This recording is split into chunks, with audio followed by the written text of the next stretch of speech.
The carrier didn't cross the line at midnight. It crossed it at 3:47 in the afternoon, in full daylight, while Iranian radar operators watched every nautical mile of its approach, and Tehran said nothing. That silence wasn't restraint, it was preparation.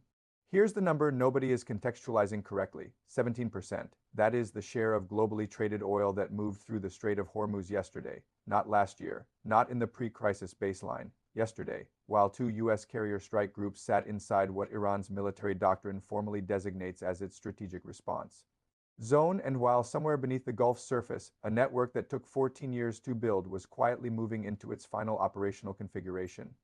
The carriers didn't trigger a war, they triggered something more dangerous. They triggered an automated response architecture that no single Iranian commander needs to authorize, and that is the detail Washington appears to have missed entirely.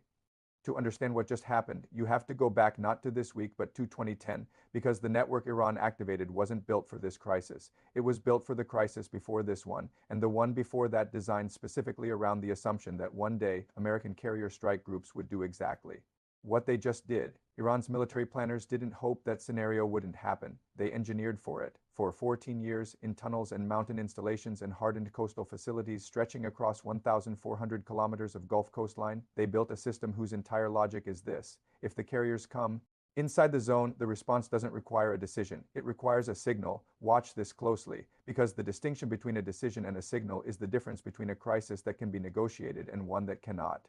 The carrier in question is the USS Dwight D. Eisenhower, operating as part of a strike group that also includes two guided missile cruisers, four destroyers, and an attack submarine whose position has not been publicly disclosed. The group crossed the 200 nautical mile threshold, the outer boundary of Iran's declared response zone, at 3:47 p.m. local Gulf time. A second strike group, centered on the USS Gerald R. Ford, was operating approximately 340 nautical miles to the southeast. Combined, these two groups represent roughly 150 strike aircraft, 600 cruise missiles, and enough naval tonnage to constitute the largest American naval concentration in the Gulf since Operation Desert Storm.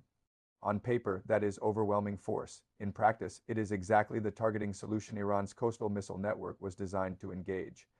Here's why the 17% number is the one that actually controls this situation. The Strait of Hormuz at its narrowest point is 21 nautical miles wide. Of those 21 miles, only 2 lanes are designated for international shipping traffic, each lane 2 miles wide, separated by a 2-mile buffer zone. Every supertanker, every LNG carrier, every crude oil vessel transiting between the Persian Gulf and the global market passes through those 4 combined miles of navigable water. Iran does not need to sink a carrier to lock that strait. It needs to make insurance underwriters believe that transiting it carries unacceptable risk, and the activation of its coastal missile network, even without a single shot fired, has already done exactly that. As of this morning, 3 major shipping insurers have suspended new coverage for Gulf transit. Lloyd's of London has moved the region to its highest risk classification. The economic signal has already been sent. The military one is still loading. So what is the hidden network that Iran actually activated? This is where the mainstream coverage stops and the real story begins, because what's being described in press briefings as Iran's coastal defense system is a deliberate understatement that misrepresents the architecture by about 3 generations of capability. What Iran has built is not a coastal defense system, it is a distributed, semi-autonomous strike network with layered redundancy, designed to function even if 60% of its nodes are destroyed in a first strike. The network has 4 components that matter. First, the Nur and Qader anti-ship missile batteries, shore-based, with ranges of 170 and 300 kilometers respectively, positioned at hardened sites along the eastern Gulf Coast and on the islands of Abu Musa and the Greater and Lesser Tons. Second, a fleet of over 200 fast attack craft operated by the IRG Navy, each capable of carrying anti-ship missiles or torpedo systems, dispersed across small port facilities that are individually too numerous to pre-target. Third, an underwater component, a combination of mini-submarines, swimmer delivery vehicles, and what U.S. naval intelligence has assessed as an unknown number of autonomous underwater vehicles capable of mini-laying operations in shipping lanes. And fourth, this is the component that changes everything, a land-based over-the-horizon radar network, partially supplied through a technology transfer that 2 Western intelligence services have attributed to China, that gives Iranian targeting systems the ability to track carrier strike group positions at ranges beyond 400 kilometers. That fourth component is why the carriers crossing the red line triggered a network activation rather than just a political response. Iran's targeting systems already knew exactly where the Eisenhower was before it crossed the threshold. The crossing didn't reveal information Tehran didn't have. It crossed a pre-programmed tripwire condition that the network was waiting for. Remember this detail, because it becomes critical in about 3 minutes. Now, the question that the carrier crossing immediately raised in every serious defense analysis is this: why did Washington authorize the movement? The carriers didn't drift into the response zone. That crossing required orders from CENTCOM, reviewed by the Joint Chiefs, and approved at the National Security Council level. Someone made a deliberate decision to send those ships into a zone that American planners absolutely know Iran has designated as a trigger boundary. The question is whether that decision was a miscalculation, a provocation, or something else entirely.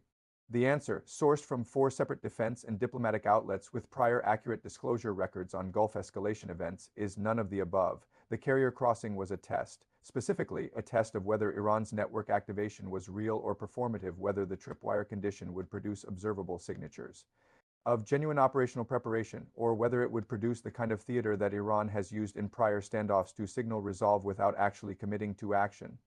What Washington got back was not theater. Within 90 minutes of the threshold crossing, satellite imagery captured by 2 commercial operators, Planet Labs and Maxar Technologies, showed simultaneous activity at 11 coastal missile battery sites along Iran's Gulf Coast, transporter erector launcher vehicles moving from storage positions to firing positions, radar systems powering up, support vehicles, fuel trucks, communications units, crew transport arriving at sites that had shown no activity in the prior 72-hour observation window, 11 sites simultaneously within 90 minutes. That is not a performance. That is a network executing a pre-programmed response protocol. And here is the detail that hasn't appeared anywhere in public reporting yet. The 11 sites that activated are not the sites that matter most. They are the observable layer of the network, the installations visible to commercial satellite operators that Iran knows are being watched, the sites that are not visible to commercial imagery, the deeply buried installations in the Zagros foothills and the hardened facilities on the island of Keshem. Those sites produced no observable activity in the 90-minute window, which means one of 2 things. Either they were already at operational readiness before the crossing, pre-positioned days or weeks ago, below the threshold of detection, or they are running silent, waiting for a second signal that hasn't been sent yet. Both interpretations are alarming for different reasons. If the buried sites were pre-positioned, it means Iran anticipated the carrier crossing before it happened, which means there is an intelligence penetration of American operational planning at a level that CENTCOM has not publicly acknowledged and may not have fully assessed. If the buried sites are running silent, waiting for a second signal, it means the 11-site activation wasn't the full response. It was the first layer, and the second layer, the one with the longer range systems, the deeper magazine depth, the capability to engage targets beyond the carrier strike group's defensive perimeter, is still waiting. The 17% of global oil that transits Hormuz daily isn't held at risk by the visible network. It's held at risk by the invisible one. And right now, nobody outside of Tehran's most senior military command knows whether that invisible network has already received its orders. Here is where this stops being a military story and becomes something larger. 3 weeks ago, in a closed session of the Senate Armed Services Committee, the Director of National Intelligence presented an assessment that has since been partially described by 2 committee members speaking on background, 2 separate publications. The assessment reportedly concluded that Iran's Hormuz denial capability, its ability to functionally close the strait to commercial traffic through a combination of mining, anti-ship missile threat, and fast attack harassment, had crossed a threshold of credibility that previous assessments had placed 3 to 5 years in the future. The capability, in the Dini's judgment, now exists. It is not theoretical. It is not aspirational. It is operational. The political consequences of that assessment are still working their way through Washington's planning apparatus, because an Iran that can credibly close Hormuz is not the same adversary that American Gulf policy has been calibrated against for the past 20 years. Every basing agreement, every carrier deployment schedule, every pre-positioned equipment cache in Qatar and Bahrain and Kuwait, all of it was designed against an Iran that could threaten but not deliver, against an Iran that could actually deliver. The entire forward posture calculus changes, and it changes in ways that the current deployment to carrier strike group sitting inside the response zone does not reflect. Someone sent those carriers in before the policy apparatus had finished updating its threat model, and now the carriers are inside the zone, the network is activated, 17% of global oil is at risk, and the decision about what happens next belongs to a 84-year-old supreme leader who has never once made a move he couldn't survive.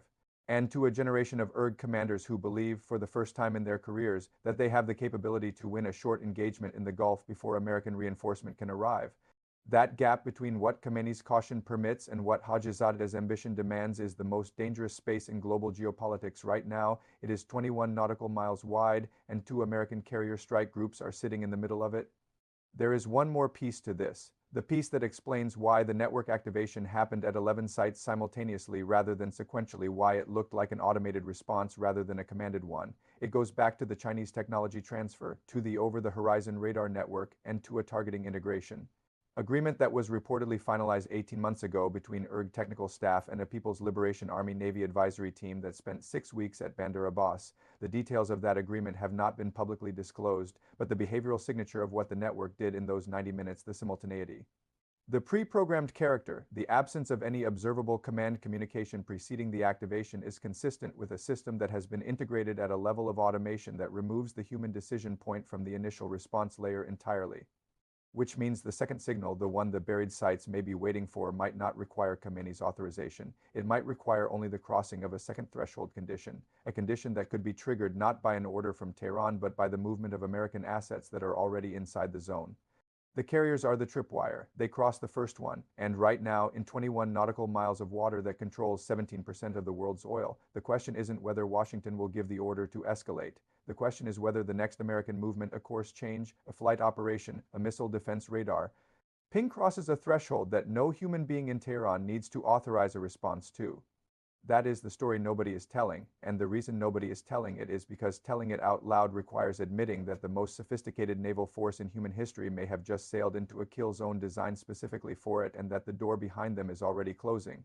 There is a country that has known about the Chinese targeting integration for longer than Washington has, a country that has its own assessment of what the second signal threshold condition is, a country that has been conducting its own quiet conversations with IRG technical staff through channels that neither Washington nor Beijing monitors effectively. That country made 3 phone calls in the last 18 hours that we know about, what was said in those calls, and to whom is the thread that pulls the rest of this apart. That's where this goes next.